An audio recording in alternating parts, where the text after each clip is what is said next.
नमस्कार। हाँ। आज हम एक अहम मुद्दे पर बात करने वाले हैं।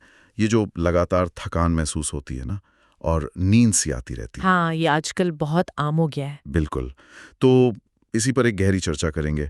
हमारे पास सुजॉय चौधरी के स्वास्थ्य समृद्धि चैनल का एक यूट्यूब वीडियो है, स्रोत के तौर पर। सब्स्म में क्लांति ओ घूम घूम भाव 60 कार्यकौश समाधान। इसमें 7 बड़े ही प्रैक्टिकल उपाय बताए गए हैं। जी, और ये उपाय ऐसे हैं जो सुनने में शायद आसान लगें, पर असरदार बहुत है। जीवन शैली में छोटे छोटे बदलाव। सही कहा। मजे की बात यह है कि ज्यादातर बातें शायद हम कहीं ना कहीं जानते भी हैं, हाँ, और सवाल है अमल क्यों नहीं कर पाते। यही तो चुनौती है। जानना और करना, इसमें फासला रह जाता है। तो आज हम क्या करने वाले हैं, इन 7 युक्तियों को एक एक करके समझेंगे, देखेंगे कि ये रोजमर्रा की थकान से लड़ने और हमारी सेहत सुधारने में कैसे मददगार हो सकती हैं। बिल्कुल, चलिए शुरू करते हैं। चलिए, तो पहली युक्ति है नींद। स्रोत इसे अच्छी सेहत की बुनियाद मानता है। मतलब सही नींद, भरपूर नींद और गहरी नींद। हाँ, ऐसी नींद की लेटते ही 5-10 मिनट में आ जाए। और सुबह उठकर एकदम ताजगी महसूस हो। ऐसा नहीं कि उठ तो गए पर शरीर अभी भी थका हुआ है। हाँ, और ये इतनी जरूरी क्यों है, इस पर वीडियो में जोर दिया गया है। देखिए, नींद हमारे शरीर की मरम्मत और रीजनरेशन, मतलब पुनर्निर्माण प्रक्रिया के लिए बहुत अहम है। मरम्मत? हाँ अच्छा। जी, अगर हम रोज ठीक से गहरी नींद नहीं लेते तो ये जो मरम्मत का काम है ना, वो अधूरा रह जाता है। इसीलिए अक्सर सुबह उठकर भी लगता है कि थकान गई ही नहीं, जैसे शरीर कह रहा हो, भाई थोड़ा और आराम चाहिए था। सही बात है। तो शरीर की जो अंदरूनी मरम्मत की व्यवस्था है, उसको दुरुस्त रखने के लिए अच्छी नींद पहली शर्त है। बिल्कुल। तो मतलब सिर्फ कितने घंटे सोए वो गिनना काफी नहीं है, नींद की क्वालिटी वो ज्यादा मायने रखती है। बिल्कुल सही, गहरी नींद जरूरी है। अच्छा, तो पहली कुंजी हुई अच्छी गहरी नींद। अब दूसरी युक्ति पर आते हैं, पानी। नियमित रूप से सही मात्रा में पानी पीना। हाँ, पानी पीना। सुनने में ये तो बहुत ही सामान्य लगता है ना, पानी तो सब पीते ही हैं। सही कहा आपने, लेकिन वीडियो इस बात पर ध्यान दिलाता है कि क्या हम सही तरीके से पी रहे? सही तरीके से मतलब जैसे वीडियो में बताया है कि खाने से करीब आधा घंटा पहले पानी पीना चाहिए और खाने के 1-1.5 घंटे बाद तक नहीं पीना। अच्छा, बाद में गैप रखना है। हाँ, और फिर याद करके पीना। पर सबसे अहम बात यह है कि किसी तय मात्रा, जैसे कोई कहता है 3 लीटर पियो, कोई कहता है 4 लीटर, उसके पीछे भागने के बजाय अपने शरीर के संकेतों को सुनना चाहिए। शरीर के संकेत, वो कैसे समझे, क्या मतलब है इसका? वीडियो कुछ उदाहरण देता है, जैसे बात करते समय अगर मुंह में लार गाढ़ी लगे, ऐसा लगे कि गला सूख रहा है, या फिर अपने पेशाब के रंग पर ध्यान देना। अगर वो ज्यादा पीला है तो शायद पानी कम पी रहे हैं। सबकी जरूरत अलग अलग होती है। अच्छा, ये इस पे भी निर्भर करता होगा कि हम खाते क्या हैं। बिल्कुल, हमारा भोजन कैसा है, ज्यादा पानी वाला है जैसे फल सब्जी या सूखा खाना है। हम शारीरिक मेहनत कितनी करते हैं, पसीना कितना बहता है। हाँ, और मौसम कैसा है, कहाँ रहते हैं। जी, हम किस माहौल में रहते हैं, क्या हमेशा एयर कंडीशनिंग में रहते हैं। इन सब बातों से पानी की जरूरत बदल जाती है। तो मतलब कोई एक नंबर सबके लिए फिट नहीं बैठता। नहीं, खास तौर पर गर्मी में या जब ज्यादा पसीना आता है, तब तो याद से पानी पीना बहुत जरूरी है ताकि डिहाइड्रेशन न हो जाए। और इसका असर क्या होता है अगर पानी कम पिया तो? सीधे थकान से कैसे जुड़ा है? देखिए, हमारा शरीर 70% से ज्यादा तो पानी ही है। वीडियो के अनुसार पानी की कमी से सबसे पहले खून का बहाव, मतलब ब्लड सर्कुलेशन ठीक से नहीं हो पाता। अच्छा। और अगर सर्कुलेशन गड़बड़ हुआ तो शरीर की हर कोशिका तक पोषण, ऑक्सीजन, ये सब ठीक से नहीं पहुंचेगा। तो नतीजा थकान, कमजोरी, कभी-कभी चक्कर आना, सिर दर्द, बदहजमी, यहाँ तक कि बीपी और शुगर जैसी कई समस्याएं भी इससे जुड़ सकती हैं। ओह, पानी की कमी से इतना कुछ? जी हाँ, इसलिए शरीर की जरूरत को समझकर पर्याप्त पानी पीना बेहद जरूरी है। ठीक है, ये बात समझ आई।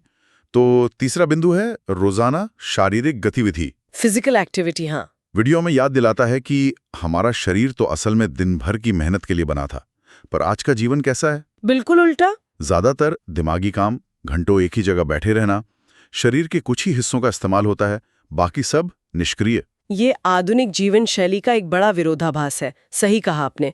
शरीर को फिट रखने के लिए नियमित कसरत बहुत जरूरी है। अच्छी बात यह है कि इसके लिए बहुत सारे विकल्प हैं, जैसा वीडियो में बताया गया है।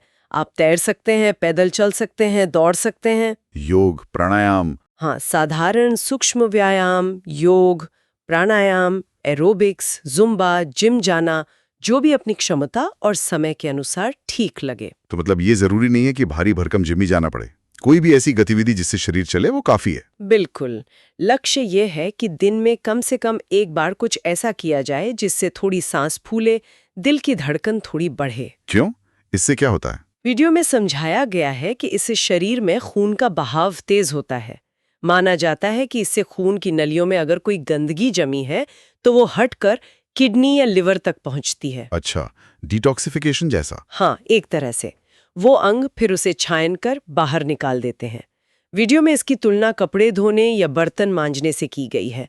जैसे उन्हें रोज साफ करना जरूरी है, वैसे ही शरीर को भी नियमित देखभाल चाहिए। शरीर की देखभाल? हाँ, वीडियो में इसे शरीर चर्चा कहा गया है, यानी शरीर की देखभाल या अभ्यास रोजाना। यह तुलना काफी रोचक है। चलिए, अब चौथी युक्ति पर आते हैं, स्वास्थ्यकर भोजन। सही खाना। हाँ, हम भूख लगने पर खाते तो हैं, पर क्या हमेशा ये सोचते हैं कि जो खा रहे हैं वो सेहत के लिए अच्छा है, या बस पेट भरने के लिए कुछ भी खा लेते हैं? अक्सर दूसरा वाला ही होता है। वीडियो में उदाहरण दिए गए हैं, जैसे मुरमुरे, वो नमकीन मिक्सचर जो आते हैं, या सड़क किनारे मिलने वाला प्रोसेस्ड खाना, फास्ट फूड। और इसका असर क्या होता है? वीडियो बताता है कि ये चीजें स्वाद में भले ही अच्छी लगे, पर शरीर पर बोझ डालती हैं। बोझ मतलब शरीर इन्हें ठीक से पचा नहीं पाता। नतीजा गैस, एसिडिटी, और जो पचता नहीं, वीडियो के शब्दों में कहें तो वो अंदर सड़ता है। सड़ता है? हाँ, मतलब फर्मेंट होता है गलत तरीके से, जिससे गैस, एसिडिटी, सीने में जलन, कब्ज और ना जाने कितनी और बीमारियां पैदा होती है। ओह, तो ये सब जुड़ा हुआ है। वीडियो में एक और खास बात बताई गई है एल्कलाइन और एसिडिक भोजन के बारे में।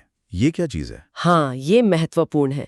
वीडियो कहता है कि आधुनिक विज्ञान भी ये मानता है कि हमारे भोजन का करीब 60% हिस्सा एल्कलाइन यानी क्षारीय होना चाहिए। क्षारीय? सरल भाषा में कहें तो ऐसा भोजन जिसमें अपना प्राकृतिक पानी होता है, जैसे ताजे फल और सब्जियां। अच्छा।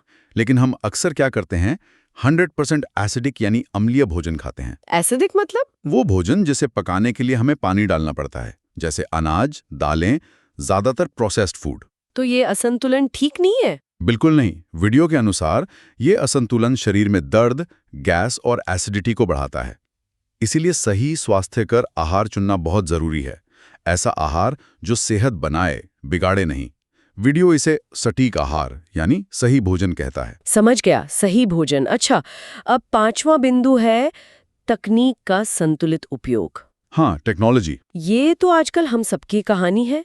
सुबह उठने से लेकर रात सोने तक मोबाइल, लैपटॉप, टीवी, एसी, पंखे, गाड़ी, हम तकनीक से बुरी तरह घिरे हुए हैं। हर तरफ। वीडियो कहता है कि हम शरीर के जो स्वाभाविक नियम थे ना, जैसे थोड़ा चलना फिरना, वो भूल ही गए।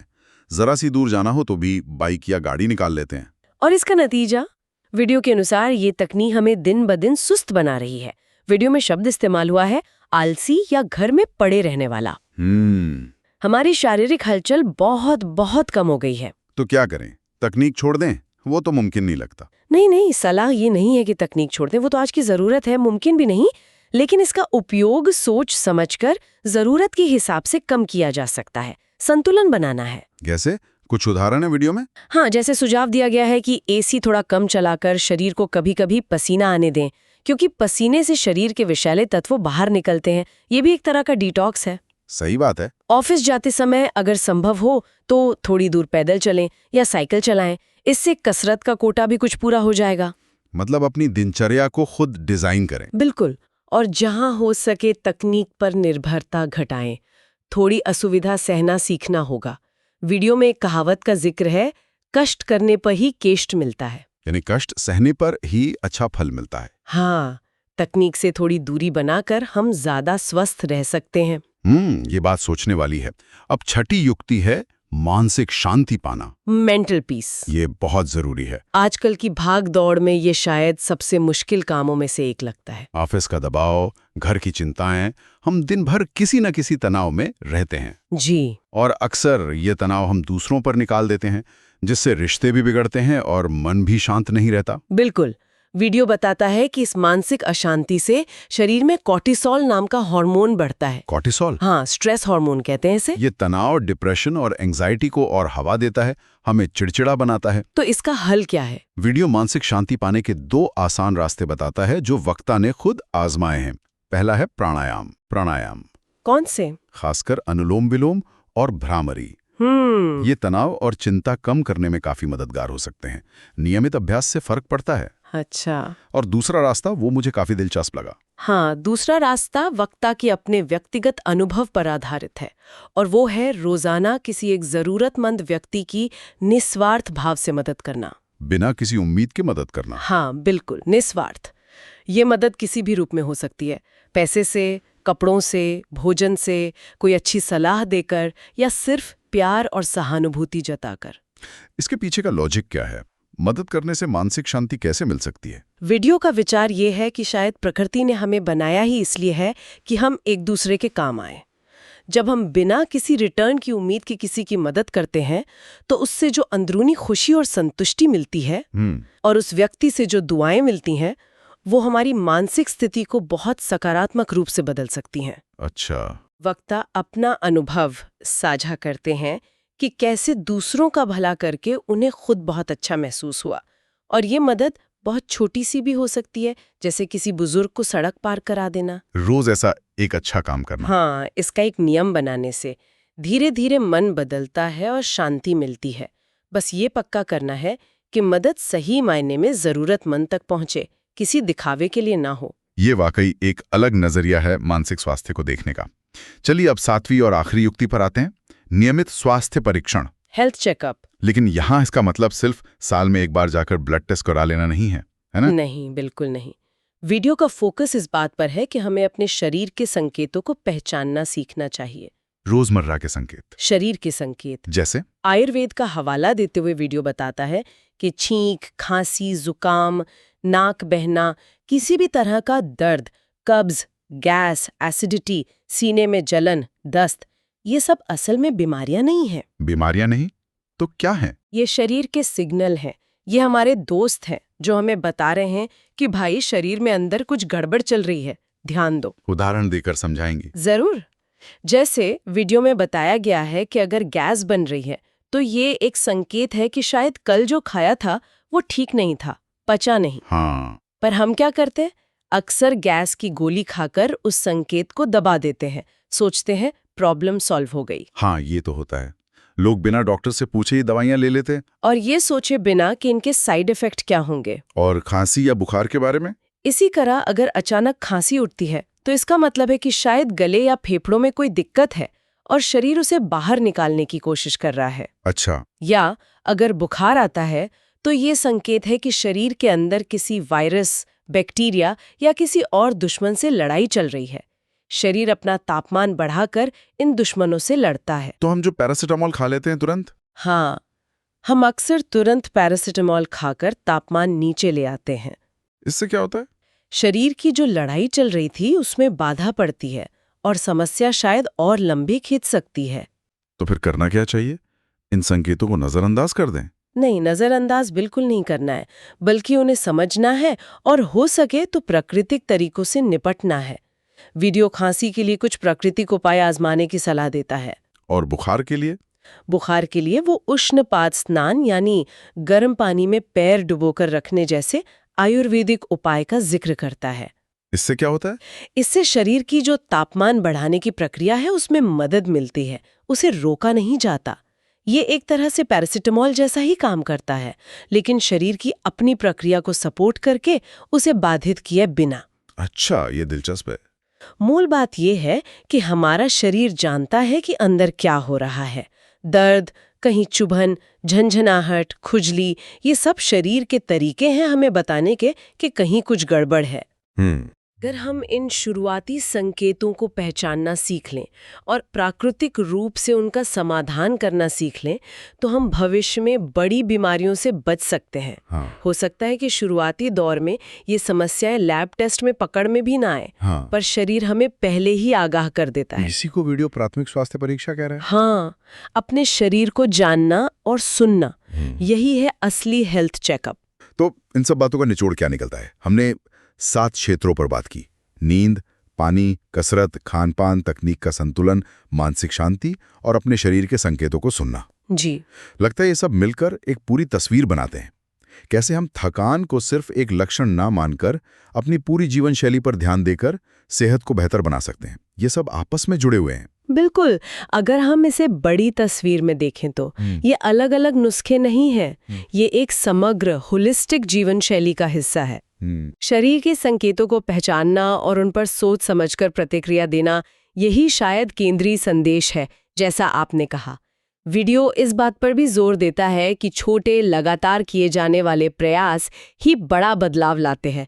एकदम से सब कुछ बदलने की जरूरत नहीं। कंसिस्टेंसी। हाँ, कोशिश करते रहना और टिके रहना, धीरे धीरे आदतें बनाना।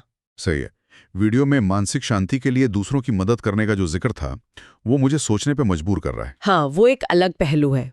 एक सवाल जो शायद मन में उठता है वो ये है कि अपने शरीर और मन को सुनने और उसकी देखभाल करने के इस पूरे ढांचे में खुद के प्रति करुणा यानी सेल्फ कंपैशन विकसित करना कहाँ फिट बैठता है? अच्छा सवाल है। क्या जिस तरह दूसरों की मदद करके शांति मिलती है, उसी तरह खुद के प्रति दया और समझ का भाव रखना भी उतना ही जरूरी नहीं है? जी, खासकर तब जब हम ये सब अच्छे बदलाव लाने की कोशिश कर रहे हों और कभी-कभी लड़खड़ा जाएं। इस पर शायद श्रोता भी विचार कर सकते हैं। बिल्कुल, खुद पर भी नरमी बरतना जरूरी है। इस सफर में एक महत्वपूर्ण विचार है,